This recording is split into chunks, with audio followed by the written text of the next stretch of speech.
Welcome, everybody. I'm just going to introduce myself. I'm Shani, and welcome to United We Stand LA, New York. I'm in Los Angeles, and I'm a teacher on this side of the earth. And then on the other side of the coast is Lori. And Lori is also an educator in Westchester, New York. Is that right, Lori, or Yonkers? No, you're right. In Greenberg. Or in Greenberg, right? So we're really representing coast to coast. We're trying to bring an amazing group of young people together from two different coasts, having two different experiences, but we're collectively pouring in here to have one experience all together. So, and we have an amazing guest speaker for you guys today. We have this the amazing Aria Aaron. And if you've ever been curious about what it takes to bring a cool idea to life, for example, inventing your own toy or being a part of a toy industry, you're going to love Aria's story today. Aria's been working as a brand and marketing manager and leading a multi-million-dollar toy line for the last year at Mattel. So thank you so much for being here with us today.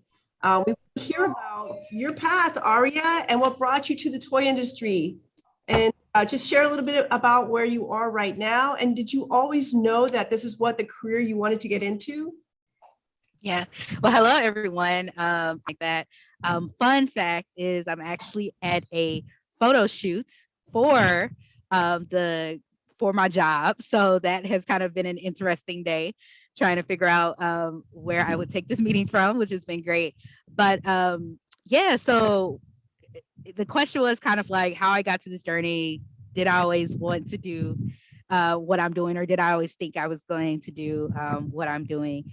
First is, I do work at Mattel, which is a toy company. You probably know their brands more than the name Mattel, but think Barbie, think Hot Wheels, think Uno. All of those are some of the really big brands that we have at Mattel. I do not work on any of those brands. I actually work on a brand called Karma's World. And Karma's World is actually a Netflix animated series that's out right now. Would love for you all to check it out if you have a chance. But we at Mattel are bringing the dolls and the toys based off of that show to life.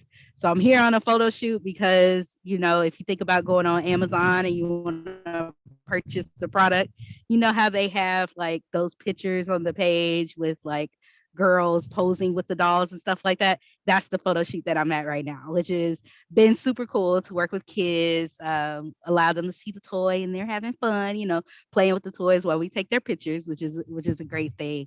But first and foremost, did I think that I would be doing a job like this? No. When I was in college, I went to college in Florida A&M University, and I actually studied journalism, thinking that one day I was going to work in a newsroom. Just a little quick kind of overview of my journey. I went from journalism, got that experience in college, but then realized that, what? I actually don't think I want to work in the newsroom, and I don't know about being a filmmaker. So I decided to pivot because I got a little bit of exposure into the advertising world. And so I was like, people making commercials about products. That sounds pretty interesting. I think I could do that. TV commercials, social media campaigns, different things like that. So that's why I actually decided to explore marketing as a job.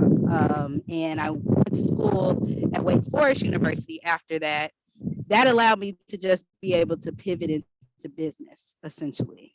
And so I ended up getting a job in Atlanta, Georgia. And I worked on Angel Soft's bathroom tissue. So I'll just let that sit. Tissue, not that exciting. But I did learn a lot about the skills and the traditional elements of marketing through that role. And so ultimately, I was fashioning a product, developing a product based upon what consumers want, finding out that audience and tailoring, messages and communication toward that audience who's more than likely to buy our product. Love that, but didn't want to do it for toilet paper for the rest of my life. Instead, I wanted to have purpose and meaning and like broader impact in my career, which ultimately led me going back to school again, school seems to be a pretty big, through line when it comes to my journey. But I went back to school, ended up moving out to Los Angeles. I went to the University of Southern California. And after I finished there, I started working at Mattel because Mattel recruits pretty heavily at USC. And what drove me to Mattel was honestly the brand that I'm working on. The fact that I would be making dolls for a television show. Technically it's a streaming platform show, not a television show, but making dolls for a show. And this show being an animated series about a Black girl, which when I was growing up, we barely had cartoons, that had main characters that were Black, let alone the lead being a Black girl. So in my mind, I wanted to be a part of something that would shape generations, shape the future, when it comes to diverse representation and girls being able to see themselves on screen. And so being able to work with the show, but also like create toys that kind of bring that representation to life in a different form was really, really huge to me. And so, yes, I never thought I would be doing this job. Hey, what's up? This is Chris Bridges, and I have a new animated show on Netflix inspired by my own amazing daughter, Karma. Now, here to tell you all about it is the cast of Karma's World.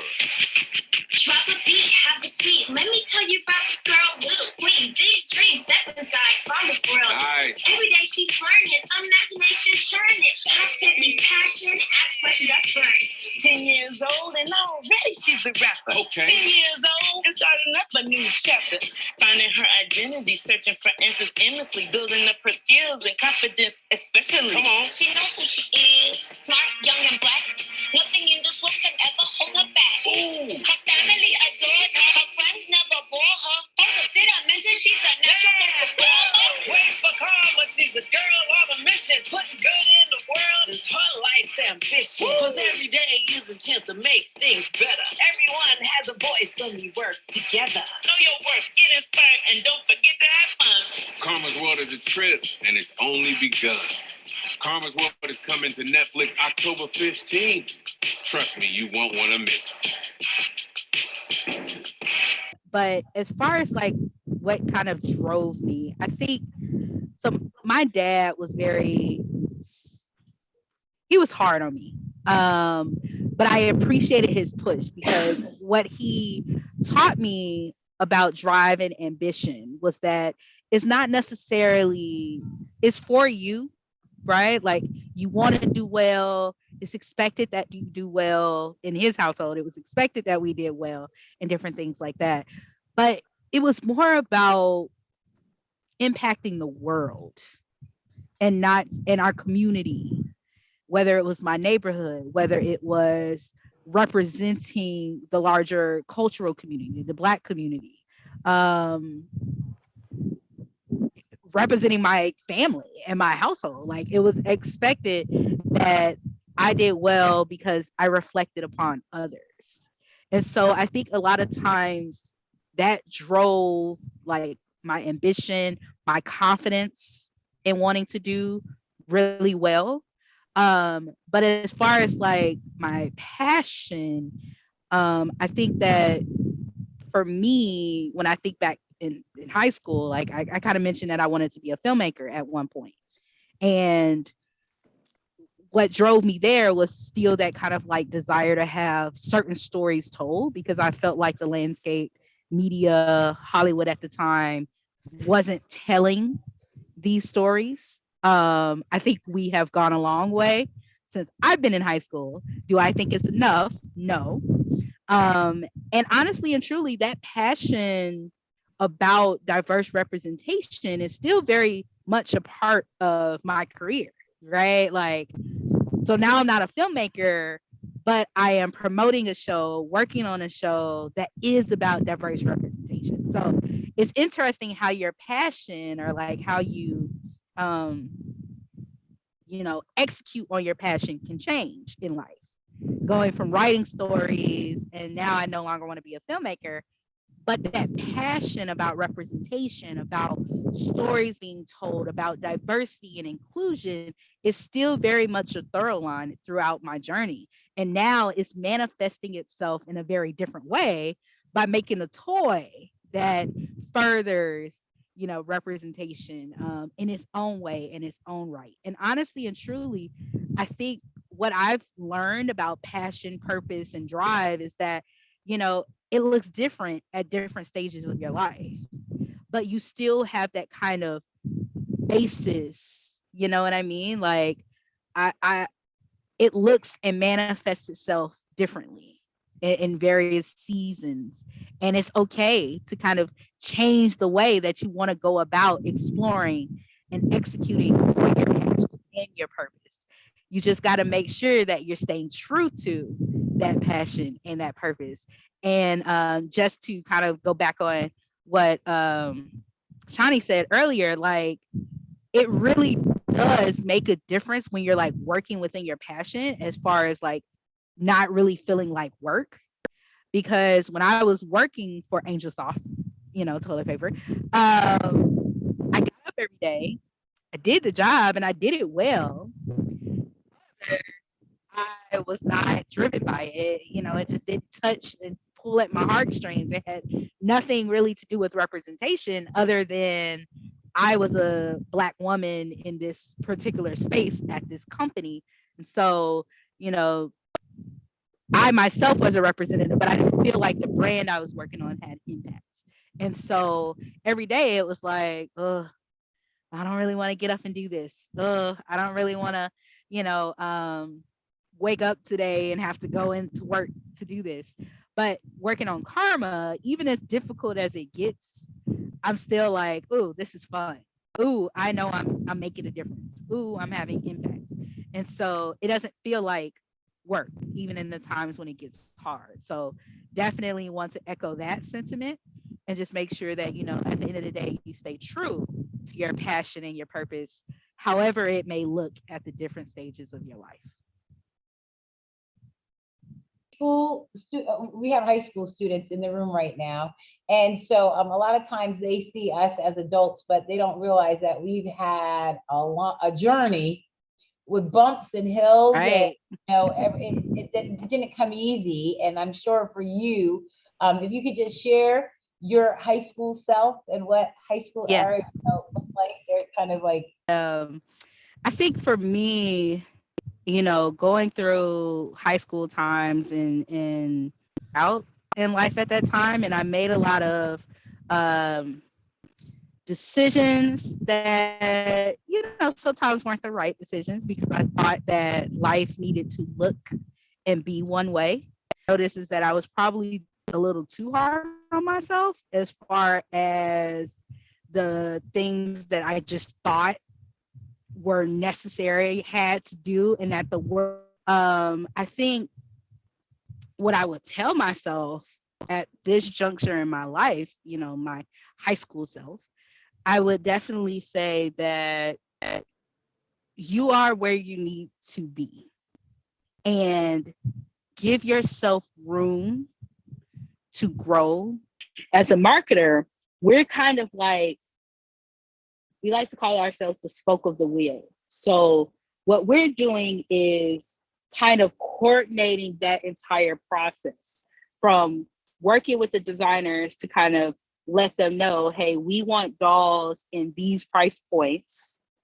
We find and do competitive research to make sure that the value feels comparable between a Karma doll that's $9.99 and a Barbie doll that's $9.99, so that we right set with them what value should look like. We are the voice of the consumer, so we're constantly telling design, hey, think about adding this. Think about girls really like this color, so let's make sure that we're staying within this color palette. We also work with the production company that owns the show.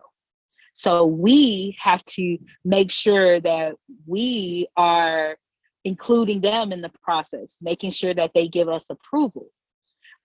So while we do not create the doll, we are kind of the directors, if you would say, on the process and managing that with our cross-functional partners, like the design team, like the packaging team. So there's a whole nother group of designers that do just packaging only, not just the doll actually within, the box.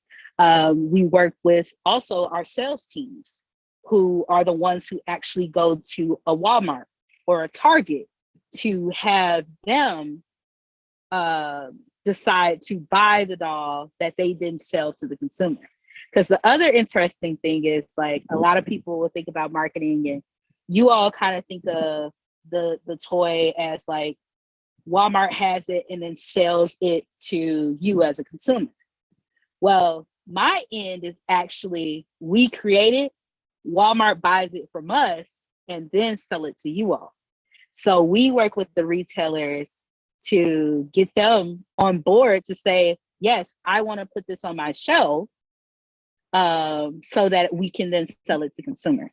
So as a marketer, we kind of have our hands in a lot of different hats, based upon working with sales and retail.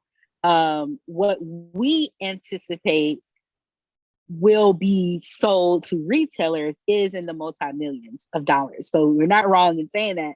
It's just from a consumer perspective, we actually haven't seen what consumers will spend for it because it's not out in the market yet. But it comes out middle July, the week of July 17th. That's when our dolls will officially hit shelves.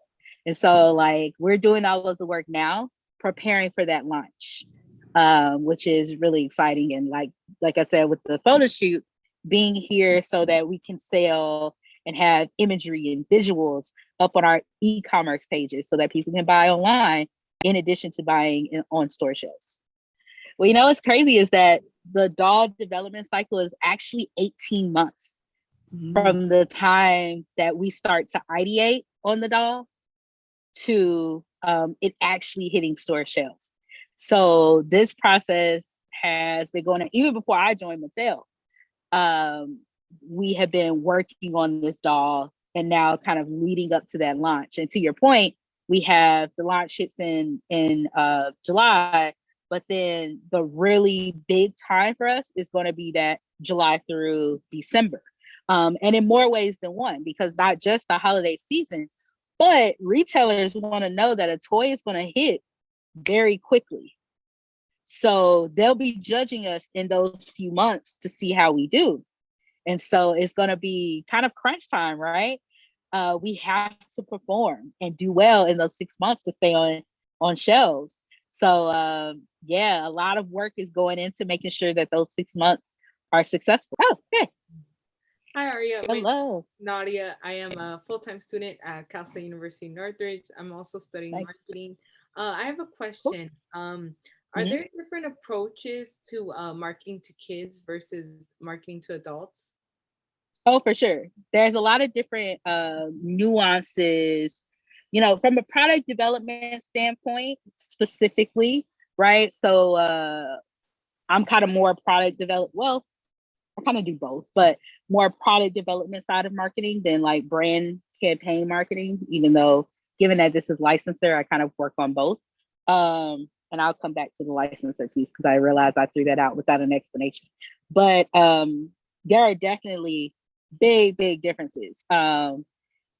We have a lot of quality and safety standards that look different from a development standpoint with the toy, right? Like we can't have certain pieces we have to be mindful of because we don't want kids eating them, choking on them. We have to be careful about the materials that we put into them.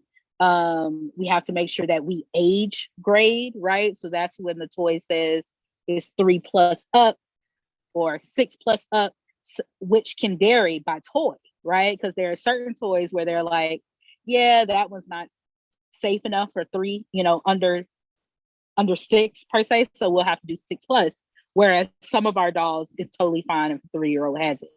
So there's those type of quality standards. But when it comes to advertising and communicating to kids, that is a whole nother beast, right? Like we actually have to be very deliberate about where we post advertising. So YouTube is a really big space for kid advertising naturally because kids spend so much time on YouTube as a platform, whether it's watching shows, whether it's watching toy play videos and influencers that are unboxing toys. Because of that, we have to be what is called a COPPA compliant Privacy Act. So it's legislation around the fact that we cannot collect children's information online. We can collect parents and target like parents, but we can't like collect the data of children. We also can't have advertising that could wind itself up on an inappropriate video, for example.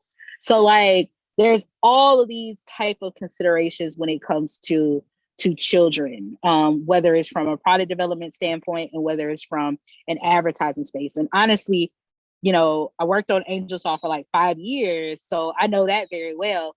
I am really learning all of the nuances and differences that you have when it comes to children. Whole nother ballgame. Aria, I have a question. If there's a student in the room that has an idea that they would like to bring to life, what would you advise them in terms of steps that they can take in terms of trying to bring their own idea to life? I do think it depends on the idea. Do you mean similar like in terms like a doll, or like, again, maybe something from that, what you're saying, Karma was this sort of concept, right? As a character, and that it had manifested in life. So that's sort of maybe the ideas and sort of giving someone that might have something that they have created, a toy or a doll or some kind of creation. Yeah, so as far as like the toy space in general, there's a lot of what's really big in the space is conventions and like trade shows and different type of what we call toy fairs. My understanding is that that is an opportunity to kind of like network across the industry and learn, because Mattel works with inventors, that I know to be the case. And a lot of times that comes through these kind of conventions, conferences, and different things like that, as far as where Mattel may find an interesting toy idea or interesting toy innovation that they may want to use. Now, the thing is, and I kind of alluded to this a little bit earlier when I said licensor, Mattel, if they take an idea, like let's say there's a student who invents a toy or a new innovation in toy, essentially what will happen is Mattel will want to buy the rights to be able to use your toy or use your innovation. So we license a lot of different things. And so essentially it's Mattel saying, hey, we're gonna pay you this much money for you to give us the rights to be able to use your innovation or toy in something that we're producing. So that can look a little bit different than necessarily them being like, okay, you come on board and create this for us. It's more like, we'll buy the rights to be able to use it, which, by the way, can be very lucrative. So I don't want to make it sound like, you know, it's just like, wait, they're just stealing my idea. No, like if it's, you know, if Mattel likes it, they're going to spend the money to be able to use it. So I wouldn't look at it as necessarily a bad thing. But that's typically how it works in our space. Now, you have an idea and it's your idea, you want to keep it and sell it in that way. That's one thing. Let's say you have an idea and you're like, but I actually want to work for Mattel to be able to implement these kind of ideas. You know, there are opportunities to also come within the company and be a designer or be, you know, whether it's in graphics, whether it's there's so many creative roles that we have at Mattel. And I'm realizing I was supposed to follow up, but I hadn't heard back, Shani, on the question around the high school program that we used to have. So once I get that answer, I'm going to have to send it to you to be able to share out to the students once I find out. But I know that Mattel used to have a program around having high school students come in and like learn the trade and kind of like be a part working for Mattel. So there's different ways you can go about it. You could be entrepreneurial in the sense that you have your idea and then you sell the rights, or you can actually come through the company and work for it. The other thing is you may have an idea for, let's say, a show like Karma's World, right? Part of bringing that show to life could be the idea that you're like, hey, this show should have toys too. And so that is what happened with the production company that makes Karma's World. They essentially said, hey, we have this show. We want to create a toy for it.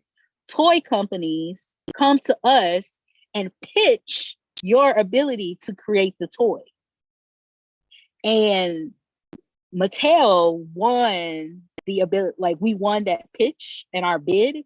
And therefore, that's why we have the rights to create the toys for Karma's World. And so one day, let's say you're a content creator, you have a show, you're producing it, you have a distributor like Netflix to put it on their platform. It's an exciting show. People love it. People love the idea of it. You can go to toy companies and say, hey, you want to create a toy out of this? I'm telling you, kids will love it. They love the show. They will love the show. You want to create a toy out of this? Bid it to me. Pitch it to me so that you can get this business. And then Mattel pays the production company the same way we were talking earlier about they'll buy the rights from an inventor. We bought the rights in order to create Karma's World toys. And so we pay the production company to create toys for them. Isn't that cool? Oftentimes what's missing in your space is what we want this generation to think about so that we can have you guys really nurture your ideas, think that they're valuable, think someone's going to be out there willing to pay a lot of money like Ari is talking about for them, because you guys are the future. Laura, did you have a question? Or Ari, go ahead. Yes. Let me follow up on that really quick, just really quick note. There's also like entrepreneurs like, I can't remember the young woman's name, but she created a doll called Healthy Roots, the Healthy Roots doll. So there are entrepreneurs like that. There's also Dr. Lisa who creates, oh my gosh, what are the name of her dolls? The Fresh Dolls. So that's both of those two Black women who have created dolls in the space. And Dr. Lisa specifically is getting a lot of traction because, she started creating her own doll that got really great distribution. I mean, it's in Target. It's in, she has a kind of like what we call value line. So it's a lower price point that's in the like Family Dollar and Dollar General. And so she was doing that on her own. She was just an entrepreneur on her own, making these dolls, and she worked her way up to now she is competing for like content business. So recently they rebooted the Proud Family, and it's on Disney Plus right now. She got the business from Disney to create the Penny Proud doll. So the space is there and people are starting to take notice. And I'll just say that, I work for Mattel. I don't speak on behalf of Mattel, but because I don't speak on behalf of them, I can also say this, that, Mattel's not the end all be all, right? There's multiple ways to get into this. And sometimes you're going to have to like go the route of like a Dr. Lisa and just create the doll, put the doll into the world, let it knowing that it's serving a purpose and it has a consumer need. And then, it'll work its way up, and so she's releasing dolls each year. She's refreshing her portfolio. And now she's getting additional business with these content play now that she's in the Disney space. And there's another show too that hasn't come out yet that she won business for. So, sometimes it's that scrappy starter from the ground and still work your way up. Because sometimes these companies, there's still a lot of work to be done, even in the corporate space, to convince people of the value of diversity and inclusion. There was a lot to be said about 2020 and George Floyd and companies saying, oh, diversity is important to us. I think a lot of companies are definitely improving, and I think that Mattel is a great company to work for in that regard. But at the end of the day, we're not perfect. There's still room to grow. And so that need for the next generation to continue to progress in that space is going to be you all doing that work for us, and continuing to hold the baton and light the torch. So if you have an idea, believe in it. And sometimes it takes longer than we would like to get things done. But I will tell you that hustle, that drive, that motivation and purpose that keeps you, it will happen. You just got to keep going. Who has inspired you Yeah. along your journey? Gosh, there's so many women who have it, and it's hard always to pick one, right? Because I think that it's really easy to talk about kind of like the role models who,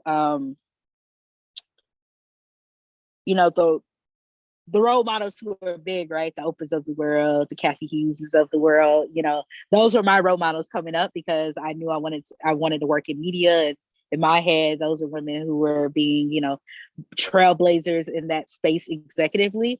But truth be told, I think ultimately the people who inspire me and who I'm a little bit more close to, right? Like I have 2 wonderful mentors that I have met in my journey, and watching them do well, but also kind of like coming up almost under their wing. So one of my mentors is she actually works in the radio industry and is a sales manager. So she gets paid like commission, and she does so well. And I met her when I was 19 in college because I was the intern that worked with her. And she taught me a lot and inspired me about pushing and having the hustle and making sure that anytime I walked into a room, that I made sure that I took up space in the sense that I didn't feel intimidated to speak, that I felt confident to speak my mind. Because sometimes we can go into rooms feeling like, well, I'm not supposed to be here, so you don't really want to say things. She taught me about, no, every room that you're supposed to be in, you have a voice. So use that voice. So she has inspired me.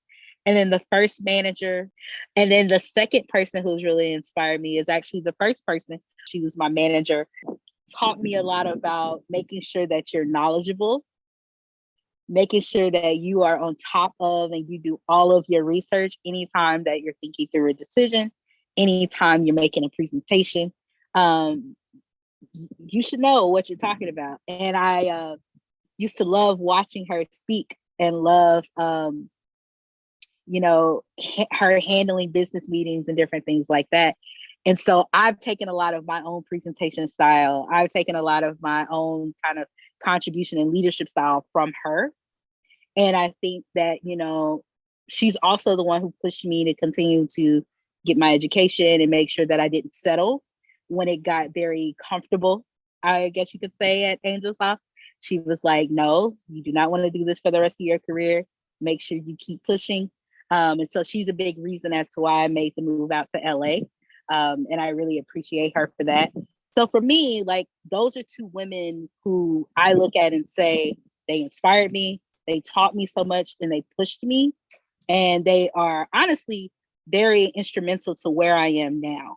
And while our paths are not entirely the same, I do think and believe that a lot of my success has had to do with their mentorship throughout my journey. And so big plug, get a mentor or have multiples, and because it really does help to have people who can challenge you and help you grow.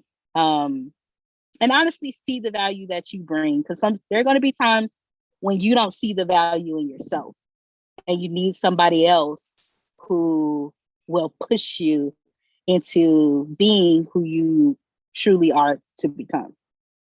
But I think a lot of the times in this age group that we're in, and we were just talking about this like 2 days ago, is that sometimes asking for help is a hard thing for a young person. They don't know, I feel like it feels like they don't want to appear stupid, or they're not, not stupid, that they're not smart.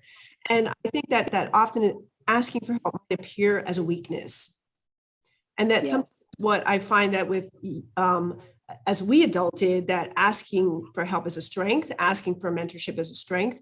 And so what would you say to someone as they're trying to identify a mentor? Like you're saying a mentor is important. We say mentors are important. So who and how would you recommend a young person that's listening to approach a mentor, step into the discomfort of talking to somebody about guiding them or being someone that they can lean on as a resource? Yeah. So interesting. Yeah, I totally resonate with that because, and I know we were talking a little bit earlier about like my high school journey. That is one thing before my technology cut me off, was also something that I wanted to discuss because I remember being very uncomfortable, like asking people for things, or asking questions for the point that you just said, as far as like being scared that like, well, maybe I should know the answer to this. Why do I not know? You know, I don't want to come off like I don't know, or I'm not knowledgeable, or I'm not smart. And then other times it was just, I doubted that people actually wanted to help me. I took the perspective that like, well, why would they want to help me? Like, why would they want to do this thing for me? And like, I don't want to burden anybody. So I used to have that perspective when I was in high school too. So it totally resonates that that is a stage of life where those type of doubts come up. And over time, you learn that that's not the case, that people actually really love to help. And if you actually do reach out, like people feel good about helping you. So I definitely wouldn't have that concern. But as far as identifying mentors, like I think for me, the biggest thing was that I was put in positions to meet these people. And so it can kind of happen in one or two ways, right? There's somebody that you say like, okay, this person is doing something I want to do. How do I get their advice to be able to get to point A? So you reach out to them. You didn't know them before. You have an initial conversation with them and maybe you all vibe. Maybe you're asking questions and learning and taking it all in. That is one way you can get a mentor. But again, getting a mentor that way requires you not to have an issue with asking questions and not, you know, feeling like you're burdening somebody. Like you'll have to get past that to get a mentor that way. That is one way to do it. The other way, I think, in situations where sometimes you don't want to burden someone, is starting to think about the people who are already in your lives. And they may not necessarily, like you look at them and you may not necessarily be like, I don't know if I necessarily want to do that same thing, but I realized that this person likes to give me advice. This person feeds into me in ways that like I didn't necessarily ask for, but they're giving it to me, you know? Your teachers are a good example of this, of people who are, you know, feeding into you and who are giving you wisdom and giving you advice because they love you. They're your teachers, right? So I think in a good way is you can identify people who are already there, already doing that work. And so naturally you have that relationship with them. The thing is with mentorship is that relationships have to be cultivated. Mentorships are the same way that you all spend time getting to know your friends, the same way that, you know, you're being social and spend time with your family, you're cultivating relationships that way. Well, mentorships are the same way too. Now, I'm not saying invite your teacher to go to the movies. Like, I'm not saying anything like that, but you do have to have if you have an initial talk, you're continuing to talk to them. You continually say, hey, I was thinking about something. Can I get your perspective on it? And then have a chat with them after class. And just the more times that you talk, ask questions, get their wisdom, the more they kind of naturally fall into that mentorship role. And then you naturally fall in that mentee role. And so that's a place that I would start, is just look at the people that are already around you, the people who are already giving you wisdom, advice, teaching you things, because you don't have to do the awkward, like, well, let me ask the question and see if they like me. Well, they already like you. They're already in that position. They already know you well. So it's just a matter of you continuing to build that comfort, build that relationship, and seek their counsel on things. And just naturally, they become your mentors. The two women that I mentioned both came to me that way, right? One, I was just her intern. And so we spent the whole summer together. And now I, as the mentee, keep up that relationship 10 years later, you know, from that initial meeting. And then my first manager was my first manager. But again, I keep up that relationship with her over time. And even when I was considering the Mattel offer, I reached out to her, asked for her opinion, you know? So just those natural touch points to continue that relationship. But start with the people you have in your life and go from there. Aria, I'm really quick because we definitely want to support and make sure your numbers are what they are. So what can we do when, you know, the release comes, and like, how can we spread the word? Because they're all on social media. And so they say, like, we got to make sure that we support you. Yeah, so come July, we'll be having a lot of social media content around the Karma release. Ludacris, the rapper, some may be familiar with him. He'll be posting a lot about the dolls. You know, share that to your IG stories. Tell people with, you know, young children who still play with toys, like, hey, I found this toy, this doll, she has natural hair. Maybe her hair looks like somebody you know, and like, get this for your daughter. And also, you know, the show is out now, and the best way that we can ensure the success of the dolls ultimately is if the show is successful. So, you know, if you know anybody who has children, or just loves animated shows in general, I love it myself because the music and different things like that is fun. So check it out on Netflix. You know, if you have a little brother, little sister, have them watch it with you. Little cousins and different things like that. Karma's World, check it out.